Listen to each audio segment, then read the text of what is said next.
नमस्कार, मैं राकेश भारती सेन यहाँ शहीद आजम भगत सिंह में लग रहे किसान आंदोलन का जो धरना है वहाँ पर आपका स्वागत करता हूँ। और यहाँ पर कुछ किसान भाई खड़े हैं जो अपनी बात यहाँ रखना चाहते हैं। मैं पूछना चाहूँगा, ये लाट साहब जी यहाँ पर हमारे साथ हैं, बड़े ही जुझारू किसान नेता हैं। जी हाँ, सबसे तो पहले मैं मोर्चा लोकल न्यूज़ चैनल के साथियों का बहुत ही धन्यवाद करता हूं कि जिन्होंने मुझे एक छोटे से किसान के बेटे को यहाँ इस किसान आंदोलन के अंदर बोलने का मौका दिया, तो मैं इनका तहे दिल से शुक्रिया अदा करता हूं। जी आप ही का नमक खाते हैं हम भी। देखिए सर जी, नमक खाना और खिलाना दो तरीके हैं। नमक कोई खाता है अपनी मेहनत से खाता है, और एक नमक बगैर मेहनत किए हुए खाता है, उसको हम नमक हराम कहते हैं। बिल्कुल। आप अगर मेहनत करके नमक खाते हो तो आप नमक हलाल का करते हो। बिल्कुल। बात रही किसानों की, तो मैं किसानों को एक छोटी सी बात समझाता हूँ। आजकल चर्चा चले हुए हैं, यहाँ पे किसान आए हुए भी हैं, धरने भी बैठे हैं, पर एक जो ये सरकार डेली रोज़ की रोज़ एक नई चाल चल रही है, उससे हमारे किसान भाई बिल्कुल ही वाकिफ नहीं है। एक अभी 2 महीने से एक सिस्टम चला हुआ है कि रोज़ गांव के अंदर स्पीकर में आवाज़ लगाई जाती है कि सरकार किसानों को लोन दे रही है, फ्री में दे रही है जी। उसके बाद में कहती है कि सरकार बीपीएल परिवार को लोन दे रही है, फ्री दे रही है। फिर आता है कि छोटे दुकानदारों को लोन फ्री दे रही है। मैं ये पूछना चाहता हूँ इन किसानों से कि आज तक किसी को फ्री में लोन मिला है?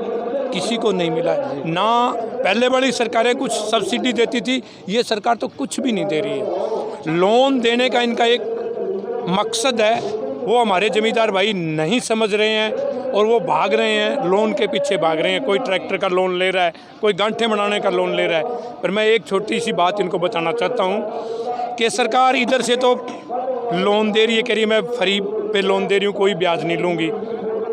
दूसरा सिस्टम उधर से चला हुआ है कि बैंकों को प्राइवेट कर रही है। इधर से लोन दे रही है, बैंकों को प्राइवेट कर रही है। पहले बैंक थे सरकारी, सरकार के थे, सरकार का अधिकार था। अब बैंकों पे अधिकार उन बड़े घरानों का हो रहा है जिनका पैसा मार्केट में बैंकों के अंदर थ्रू चलता था, वो उन्होंने अब बैंक अपने खोलने स्टार्ट कर दिए हैं। भारतीय स्टेट बैंक है उसका, और पंजाब नेशनल बैंक का, एक ये ओरिएंटल बैंक ऑफ कॉमर्स है उनका, और बैंक ऑफ पटियाला, इनका मर्ज कर दिया। मर्ज करके आईसीआई और एचडीएफसी और एक दूसरा बैंक कौन सा एक और है, वो ये 3 बैंक आ रहे हैं। एचडीएफसी सरकारी बैंक है, उस पर क्या है, किसानों को कुछ नहीं, उस पर वहाँ पे खेत में डालने के लिए जिप्सम वगैरह वगैरह देते हैं। कहीं ना कहीं आपको लगता है कि सरकार इस पूरे आंदोलन को डाइवर्ट करने का प्रयास कर रही है? देखो, डाइवर्ट करने का तो कोई भी सरकार आए वो हमेशा ही उसके खिलाफ कोई खड़ा होता है तो उसको डाइवर्ट करने की कोशिश करती है। पर अब जो नई पीढ़ी है, जो एक चीज़ चलाई थी सोशल मीडिया, जो हमारे जो राष्ट्रीय चैनल है उनको तो इन्होंने कब्जे में कर लिया। सोशल मीडिया एक ऐसा प्रोपेगेंडा इन्होंने चलाया था भाजपा ने अपने लिए कि उस सोशल मीडिया के थ्रू वो अपनी बातें लोगों तक पहुंचा रहे थे। और जब ये सोशल मीडिया आए थे तो मेरे जैसे या मेरे से जो छोटे यंग हैं उनको ये ज्ञान नहीं था कि सोशल मीडिया के थ्रू हो क्या रहा है। जैसे स्टार्टिंग में प्रधानमंत्री नरेंद्र मोदी जी आए, उन्होंने आके इस सोशल मीडिया को अलाउ किया। वो हम लोग क्या करते थे कि वो जो भी कोई चीज़, कोई खबर सोशल मीडिया पे आती थी तो हम लोगों को पता नहीं था, उसको हम क्लिक करते थे, कहते यार इसको क्लिक कर दिया, ये मेरे मित्र के पास जाएगी। ये नहीं पता था कि एक उंगली दबाने से 1 सेकंड में ये खबर हज़ारों लोगों के पास जाती है। और इसने धीरे धीरे मोदी ने ये चीज़ें आम जनता के खिलाफ करनी स्टार्ट कर दी, और हमारे जैसे बड़े लोग सोशल मीडिया के उंगली मार के अपनी ही कमजोरी का हमारे अपने ऊपर ही बार करते रहे। पर जब इस चीज़ का पता चला तो आज जो पढ़े लिखे लोग हैं उनके समझ में आया, उन्होंने सोशल मीडिया पे जो भी किसान, जो 70% लोग ज़मीन से जुड़े हुए हैं, उनके खिलाफ अगर कोई भी पोस्ट आती है तो उस पोस्ट को रोक रहे हैं। बड़ौदा उपचुनाव है हरियाणा में, उसे लेकर कोई कड़ा संदेश देना? एक मिनट में पहले वो बैंक वाली बात बताता हूँ मैं मेरी। इधर से बैंक लोन दे रहा है, उधर से बैंक प्राइवेट हो रहे हैं, और वो उधर कह रहे हैं कि हम पैसा फ्री में देंगे, ब्याज नहीं लेंगे। कभी नहीं, ये नहीं कह रही सरकार के मैं सारी ज़िंदगी ब्याज फ्री में दूंगा, बगैर ब्याज दूंगा, नहीं। चाल है उसकी कि हमारा जो आड़ती के जो थ्रू सिस्टम चल रहा है, छोटे जो व्यापारी उनके सिस्टम चल रहा है, इस सिस्टम को तोड़ के आड़ती से तो हम 2 लाख की फसल बेच के हम 4 लाख रुपए ले लेते हैं कि हमारा बिहार बना हुआ है। बैंक में अगर 2 लाख रुपए हमारी लिमिट है तो 2 लाख एक पैसा नहीं देगा और ना हम ले सकते, आड़ती से हम ले सकते हैं ये लिंक तुड़ा के। और जब हमारे से कर्जा, हमारी एमएसपी तोड़ दी गई, फसल कोई खरीदेगा नहीं, मंडी बोर्ड तोड़ देंगे, तो जब हमारे जो अन्न है वो औने पौने दामों में बिकेगा, तो मैं जमींदारों से पूछना चाहता हूँ तुम बैंक भरोगे कहाँ से? जो तुम ले रहे हो वो कहाँ से भरोगे? जब हमारे पास पैसा ही नहीं है तो हम भरेंगे कहाँ से? फिर क्या होगा? बैंक प्राइवेट हो गए हैं, प्राइवेट का मालिक अडानी है, अंबानी है।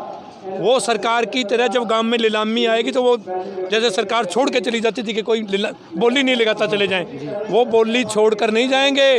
वो मालिक खुद हैं, वो खरीदेंगे ज़मीन हमारी और उसी हमारी ज़मीन में हमें मजदूरी करवाएंगे। ये सरकार की नीति है, पर ज़मींदार भाई समझ नहीं रहे हैं, भाग रहे हैं लोन के पीछे, लोन ले लो, लोन ले लो। ये चाल है सरकार की बहुत गहरी। सरकार ने एक ऐसी 4 दीवारी बना दी है, उसके अंदर छोटे छोटे सुराख रख दिए हैं, जिसमें भी हम हाथ डाल लेंगे वो हाथ यहाँ से नहीं पकड़ेंगे, वो मूर्छा पकड़ेंगे, मूर्छा पकड़ने के बाद में छूटता नहीं है। ये इस कुत्ती सरकार की चाल है। मैं किसान भाइयों से ये कहना चाहता हूँ, इस लोन के चक्कर में मत पड़िए। जो आदमी लोन के चक्कर में पड़ेगा वो सोच लो अंबानी अडानियों का करिंदा बन गया है। हरियाणा सरकार को बड़ौदा उपचुनाव हमारे सर पर हैं, कोई कड़ा संदेश देना चाहेंगे? मैं तो वहाँ के लोगों को एक ही बात कहना चाहता हूँ, बड़ौदा निवासियों को और यहाँ जो किसान बैठे हैं उनको भी एक बात कहना चाहता हूँ भी हम यहाँ बैठते हैं, बैठो, बहुत बढ़िया काम है। यहाँ से भी कुछ 10-10 आदमियों के जत्थे बड़ौदा उपचुनाव में जाओ और वहाँ इस कुत्ती सरकार का विरोध करो, वहाँ के लोगों को मोटिवेट करो भी बीजेपी को और जेजेपी को इनको वोट ना दो। जो सरकार है, जिस सरकार के विरोधी को वोट दे दो, चाहे किसी को दे दो। ये हमें भी हमारा फर्ज बनता है। आज हमारे पास मौका है कि हम वहाँ जाएं और वहाँ जाकर ये प्रचार करें। क्यों? किसानों का तो कोई है नहीं, कोई भी जीत जाना वो किसान का नहीं होगा। पर ये कहते हैं इस सरकार को तो होश आए, इसके मुंह पे चपेड़ा लगेगा तो ये समझेगा भी हाँ जमींदार अब सचेत हो गए हैं। मैं तो ये कहता हूँ कि वहाँ जो 54 गाँव की पंचायत थी उनको एक अपना कैंडिडेट खड़ा करना चाहिए था। एक किसी नॉर्मल जमींदार को खड़ा कर देते और उसकी सपोर्ट करते तो इनके मुंह पे चमाटा लगता कि लोग वो बोले नहीं रहे, सचेत हो गए हैं। पर हमारी कमजोरियाँ हैं, हम लोग जमींदार लोग हैं, वो दिखावे पे चलने लगे हैं, दिखावा हमारा ज़्यादा है। मैं किसानों से एक ही निवेदन करता हूं कि जब तक हमारे अंदर ऊंच नीच का ये जो एक लेवल है, अगर वो हम ख़त्म नहीं करेंगे, और मैं समझूंगा कि सरदार जी हैं यार, ये तो बहुत बड़े हैं, मैं तो बहुत छोटा हूं, जब तक ये हमारे अंदर ये लेवल ख़त्म नहीं होगा हम शायद हम कामयाब नहीं होते। हमें कामयाब होने के लिए ये लेवल ख़त्म करना पड़ेगा।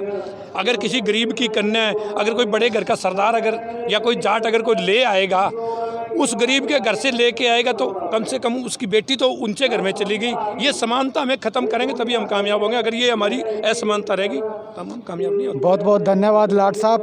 ये अभी हमने देखा कि आज का जो किसान है वो जागरूक हो गया है, वो सारी नीतियों को समझता है और कहीं ना कहीं ये जुझारू किसान एक सरकार को संदेश देना चाह रहे हैं कि अब जो उनकी नीतियां हैं वो किसानी के खिलाफ बिल्कुल नहीं चलेंगी। अंकुश शर्मा के साथ मैं राकेश भारती सेन, शहीद-ए-आजम भगत सिंह स्टेडियम, सिरसा।